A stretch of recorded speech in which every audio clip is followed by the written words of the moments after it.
is my instant cheek pop. Take cream bronzer instead of doing the fish and going down. Smile and do the Nike swish. Nike swish. And blend up, up, up. See how it gives the lift? So this is how blush can sculpt your face just as well, if not better than contour. So on one side of my face, starting here, I'm going to go in with the wrong blush technique. So this doesn't really work on anyone's face shape because it will really drag your face downwards. I'm going in with harsh circular motions and really applying it to the bottom of my cheek. So now I'm going in with a better technique, which is a light amount of blush and apply it upwards and not bringing it into the center or the downward part of the cheek. Then I just tap it in nicely to make sure it's all blended, not too harsh.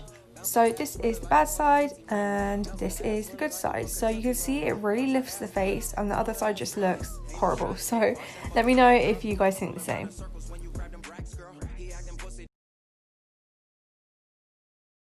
Hi guys, today I'm showing you an easy way to get that super healthy model's glow. Draw an upside down triangle from the ends of your brows to your cupid's bow and fill it in with concealer or foundation that is lighter than the rest of your face. Blend that out and there you have it. This technique enhances your natural face structure and gives you a very healthy glow.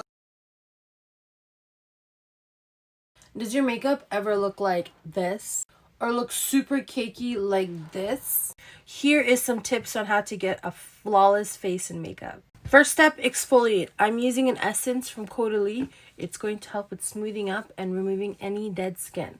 Pro tip is to feel your skin. If you feel any blemishes, try to go over it so the brace kind of softens a little bit. Next, we're gonna moisturize. Keep on adding moisturizer until you feel a nice tackiness like this.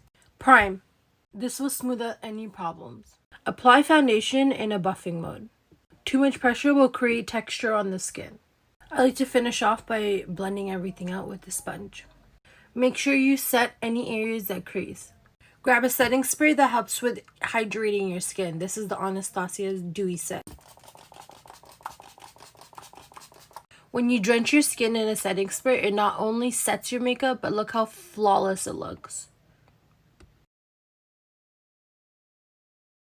What is the big difference between bronzer and contour? So typically, bronzers are matte or shimmery powders that are pretty warm toned, and the whole point of them is to add tan, bronzed effect to your skin. When working with bronzers, it's typical to use a fluffy, larger brush like this one. And when you apply bronzer, you want to apply it a little bit higher on the cheekbone. You want to apply it to the temples and even across the nose, anywhere the sun would naturally hit your face. So on the other hand, contour powders are always matte and they are much cooler because they emulate shadows. The point of them is to sculpt the face and add definition, not warmth or to make you look tanner. So when working with contour powders, contour brushes are typically much thinner and more angular because you want to get a sharper application. And I like to take a contour powder and you want to put it right in the hollow of the cheekbone because again, the whole point of them is to add definition and to sculpt the face. If you have dry lips, then you need to see this. First of all, this is $4. Second of all, it is so gritty. It doesn't look like it because I use it so much. It works so well. It gets off all of the dead skin so thoroughly, yet it leaves the lips so. So maskne is a real thing. That's what we talked about in part 1. So now we're going to talk about how we can reduce the risks of getting maskne when you're wearing a mask, which you should always do. Here's 3 things you can do to reduce the risk of getting maskne. Not all masks are created equal. Masks that are 100% cotton will allow your skin to breathe a little bit more, but you have to treat it like any other undergarment and wash it every time you wear it.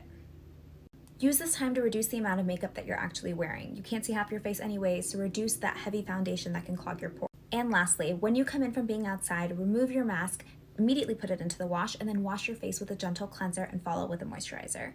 You want to make sure that you're taking care of your skin. Here's some of the most important makeup brush tips I've learned. First is, what type of hair does your brush have? Now there are 2 main types. You have synthetic and then you have natural hair bristle. Synthetic brushes are just that. They're synthetic, so not real hair. They're designed for cream and liquid products. A way to tell if your brush is synthetic is if it usually has 2 tones to it and it just looks synthetic. Synthetic brushes are designed not to be porous, so when you use liquid and cream, they do not absorb into the brush and it's easier to clean. Now for natural hair brushes. They almost always will come in a solid color.